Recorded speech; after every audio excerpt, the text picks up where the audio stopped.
this week. Our schools have been preparing. In mid-December, we challenged our principals and our schools to make sure we were prepared to do this. With Omicron coming, we knew there was a potential and a possibility for that to happen. As cases have exploded here locally and across the nation, as you know, last week we talked to you about the probability of having to use NTI. And so we wanted our schools to be prepared to get our students ready. They've been doing that, but we did want to give Monday today for final instructions for schools to get out communication to staff and families. So as you know, today is a non-attendance day for students. Our schools are communicating with students and families today to make sure that they are ready to go tomorrow. Now, our move to NTI is different than, we'll say, the other two times when we started in NTI. In April of 2020, it was a brand new deal for our teachers to figure out how to teach remotely. There was no doubt about it. The learning curve was significant at that time for all of us. You know, most students didn't have devices at that time, and it was very challenging to begin, and much asynchronous instruction during that time. When we went into the 2020-2021 school year and started in NTI, that was a challenge as well, because our teachers didn't really know our students at that time, and obviously we were expecting a long-term NTI period during that time. This is much different. Our teachers and our staff and our schools know our students very well. This will be short-term, non-traditional instruction. So we will have non-traditional instruction this Tuesday through this Friday. That will be 4 days of NTI that we are prepared and will move into, and we can expect and we believe our teachers, our schools are ready and will provide great instruction for our students this week. Monday is Martin Luther King Jr. Day, as we all know, so that's a non-attendance day a week from today. And so our hope and desire is that we will come back on Tuesday, a week from tomorrow, which will give all of those staff in our schools 11 days between the last day of school and next Tuesday, which will give an opportunity, as I said last Wednesday, for staff that are positive to clear quarantine and isolation and be able to return. But during that time, we'll be monitoring that situation closely as possible. You know, we want to do everything during this time to support our students, but once again, this is short-term NTI that has been provided to us by the General Assembly. Now, I want to be clear about where we stand on this in regards to the days that we have remaining with non-traditional instruction currently. I talked about this last Wednesday when I stood in front of you, but I want to reiterate this as well. The General Assembly last September granted each school district in the Commonwealth of Kentucky 10 non-traditional instruction days, which has been used for about the past 7, 8, 9 years, traditionally for weather purposes, but we are allowed to use that for COVID-19 mitigation and NTI. So these are days that are granted to us. We have 10 of those days. That is our only option at this point.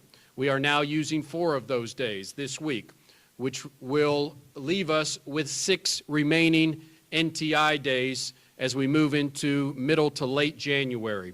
We know that these numbers continue to increase each and every day. We are hopeful that we are about to hit the peak of the surge, but we know medical experts are telling us that that will most likely be mid to late January. So we have 6 days remaining. If we use those 6 days at any time from that point on, each and every day that we will have to use to be out because of COVID, they would not be NTI days. We would add those on to the end of the year in June. So you can see the difficulty and challenge that we are facing. We have to have 1,062 hours in by June 30th. So we have 10 NTI days as of this point right now. We will use those if we need them. Once again, we're using 4 this week. I want to reiterate, there are only 6 more that we can use in JCPS. So this is not long-term or unlimited NTI like it has been in the past. Our intention and goal will be to return to classes next Tuesday. As far as an overview of NTI, you know, our teachers are ready. Our kids have devices. If families need devices, they can contact their schools today.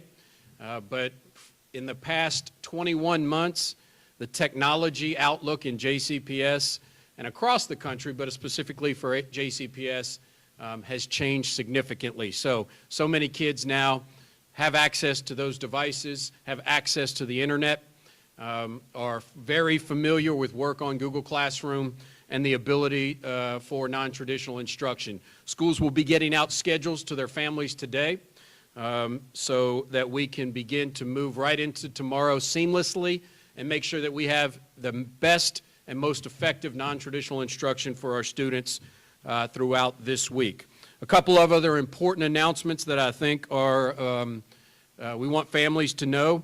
First of all, curbside meal distribution will be available for families at our schools during NTI the rest of this week.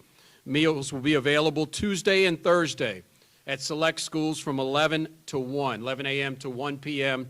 You can go to our website to find those schools that are providing those curbside meals for our families.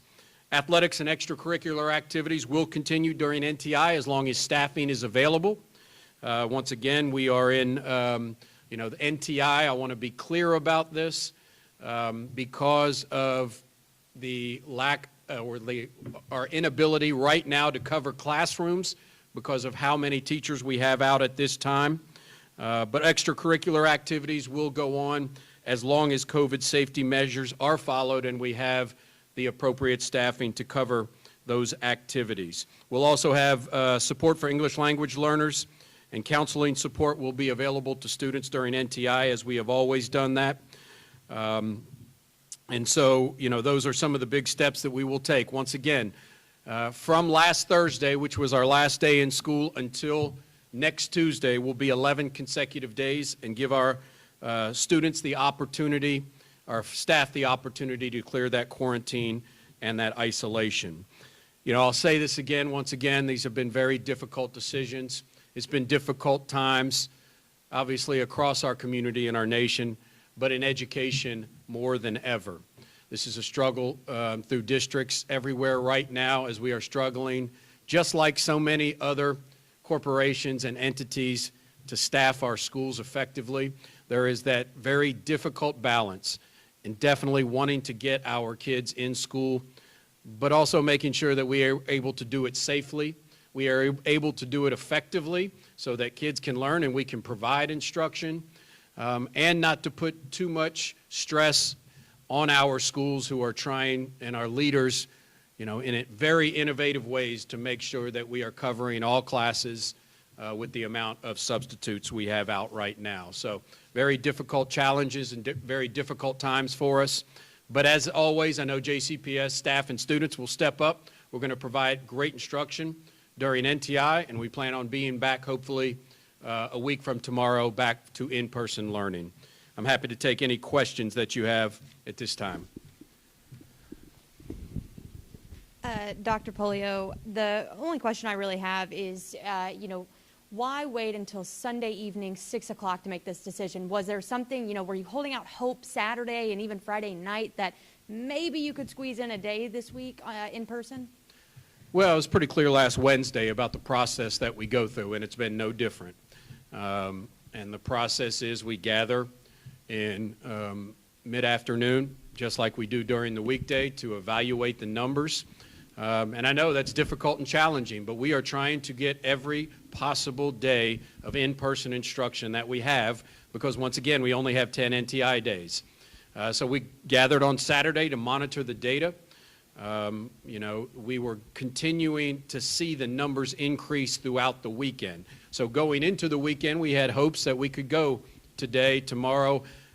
Being very candid with you, it was probable that we were that we would be transitioning to NTI early this week, whether it was Monday, Tuesday, or Wednesday, just based on the trend data and the line of the amount of absences we have. When we have a staff member who tests positive, they are quarantined or isolated for 10 days at this point. So it's not like they're coming back. But going Friday into Saturday, we felt like it was possible we would have the numbers, but we were going to have to make that final decision on Sunday. The numbers continued to increase dramatically as Sunday went along, and we were forced to make that call.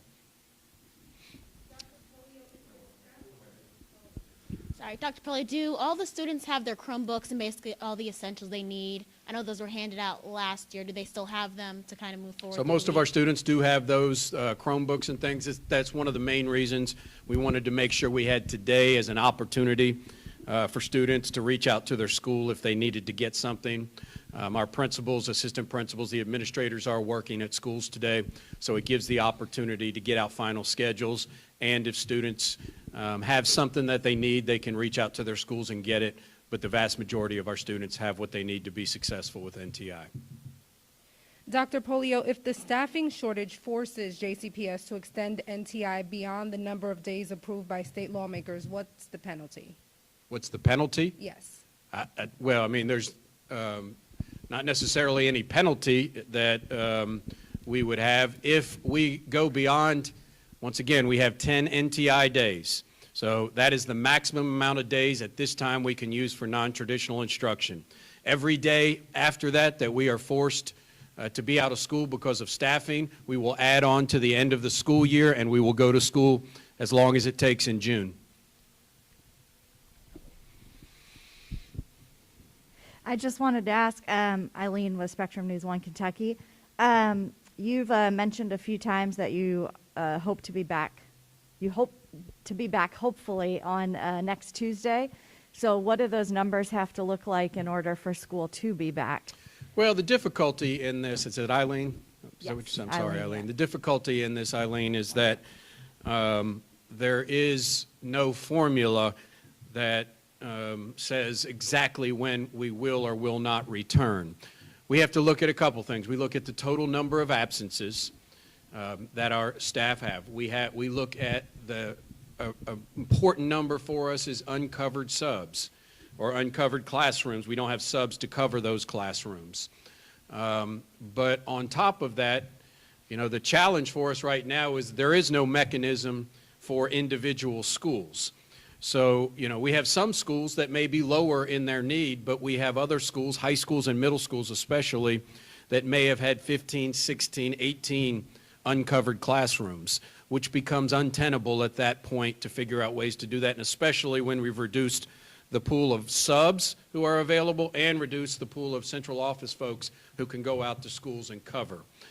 So those were growing over the weekend as well, so that's what, you know, that major challenge was. So, you know, we have to meet, we have to look at all of those figures and make a determination. The schools that have the highest impact of COVID, can we cover them? You know, can we send out enough staff to make sure that we can operate safely? And if we can't, then we have to make that difficult call. And so I know the announcement for NTI came yesterday. So do you expect that the announcement for whether you're going to go back on Tuesday will come on Monday, or are you planning earlier? What does that look like in terms of when it will come? Well, we'll continue on with the same process, which we have talked about, and I know that makes it difficult, but we've got to make informed decisions based on the data that we have. And so as substitutes or as teachers call in for sick, testing positive over the weekend, you know, we have to make those decisions based on the data that we have. So we will do the exact same thing next weekend. As we go into the weekend, we'll meet the leadership team on Friday to look at numbers at that time, to look at concentration of staff in schools, how many are out, how many of our staff have cleared isolation or quarantine as a result of the 11 days away.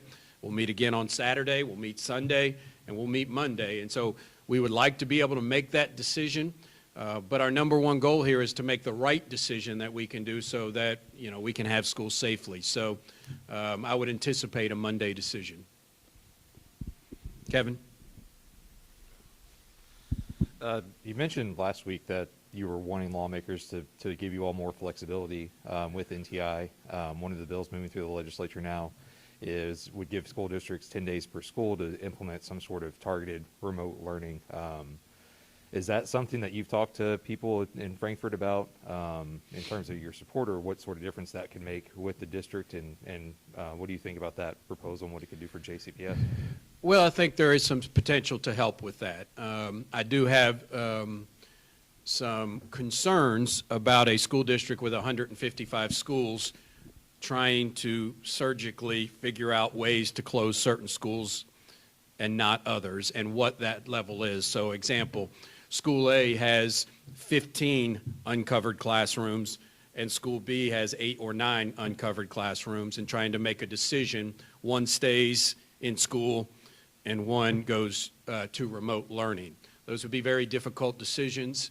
And like I said, there is no exact science or data to this to say this is exactly when we should close.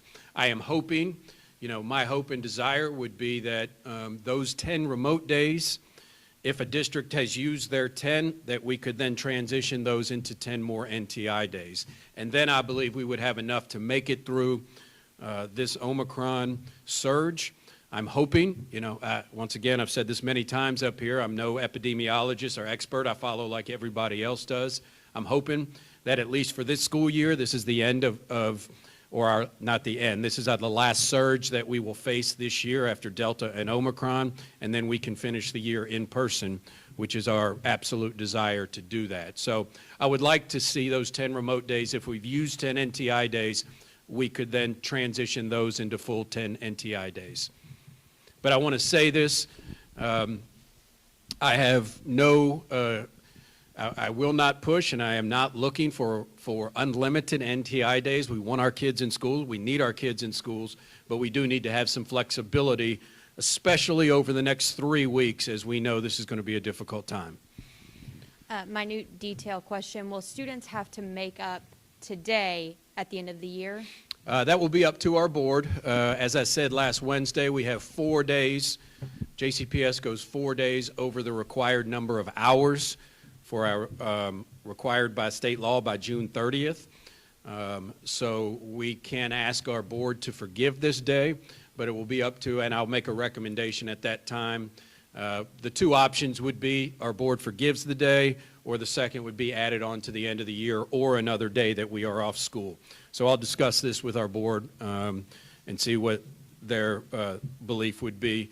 But if we forgive Friday and forgive today, our board does that, then we would only have 2 of those days remaining.